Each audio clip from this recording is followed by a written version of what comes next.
नमस्कार, स्वागत है आपका न्यूज 69 में। मैं हूं आपके साथ अंकिता और बढ़ते हैं इस वक्त की बड़ी खबर की ओर।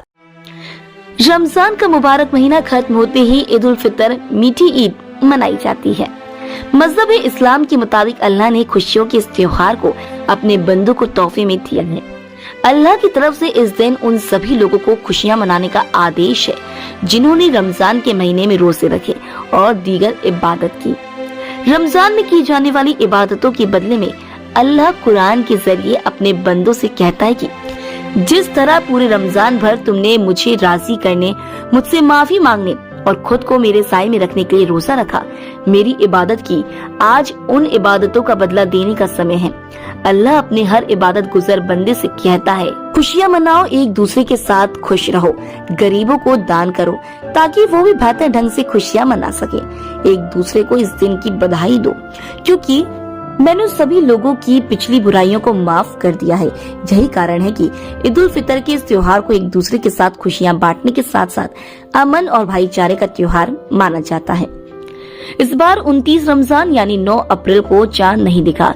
ऐसे में इस बार रमजान के 30 रोजे होंगे।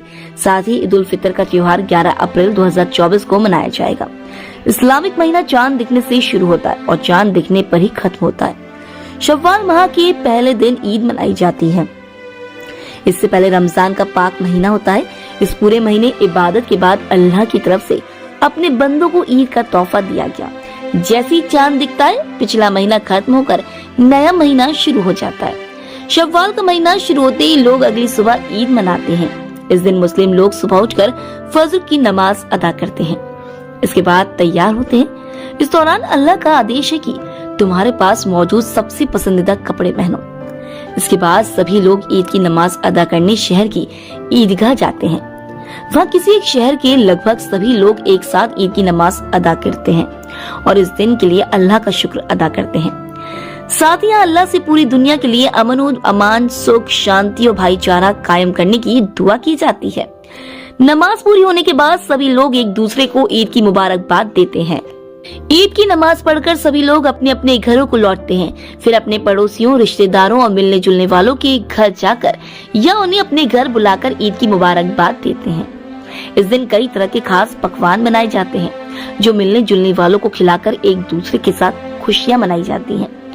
अल्लाह का आदेश है कि इस दिन सभी मुसलमान खुशियाँ मनाएं, इसलिए भी कि उन्होंने अल्लाह को राजी करने के लिए रमजान में इबादत की थी, इसलिए भी कि इस दिन के जरिए वो अपने दिलों से किसी भी तरह के मनमुटाव को भुलाकर एक दूसरे के गले लगे, इसलिए भी कि इस दिन की बरकत से वो अपने सगे संबंधियों, पड़ोसियों के साथ सुख बांटे और अपने रिश्तों को एक नई मजबूती दे। इस्लाम के मुताबिक दिनों की गणना चांद दिखने के आधार पर की जाती है। रोजाना का चांद दिखने पर ही दिन सुनिश्चित किया जाता है। साथ ही नया चांद दिखने पर अगला महीना तय माना जाता है। ईद उल फितर हिजरी कैलेंडर के 10वीं माह के पहले दिन मनाई जाती है। वैसे तो ईद उल फितर के दिन फर्ज नमाजों को छोड़कर किसी भी इबादत करने के बारे में मना किया गया है। साथ ही इस दिन के लिए कई खास नियम भी बताए हैं जिसका पालन करना बेहद जरूरी है। आइए जानते हैं उन खास नियमों के बारे में। ईद के दिन सुबह पहले उठकर फजर की नमाज अदा करनी होती है। इसी से नए दिन की शुरुआत मानी जाती है। फजर की नमाज के बाद लोगों को नहा धोकर अपने पसंदीदा कपड़े पहनकर उन पर खुशबू लगाकर ईद की नमाज के लिए निकलना होता है।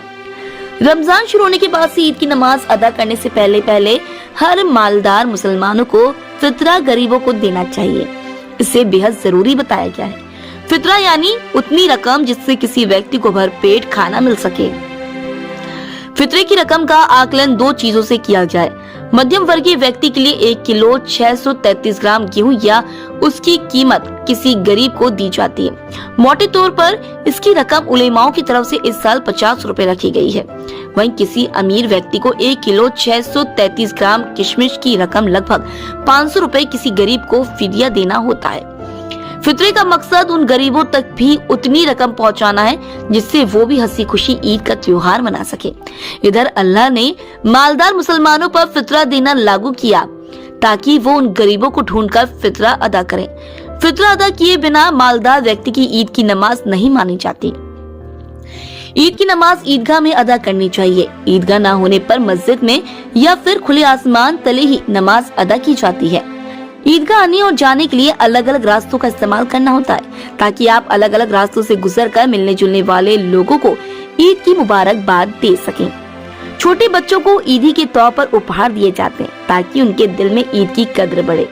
इस दिन गरीबों को दान देना, साथ में भोजन करना और उनके साथ खुशियां बांटना सवाब माना जाता है। भोपाल से न्यूज़ 69 के लिए आदिल खान की रिपोर्ट।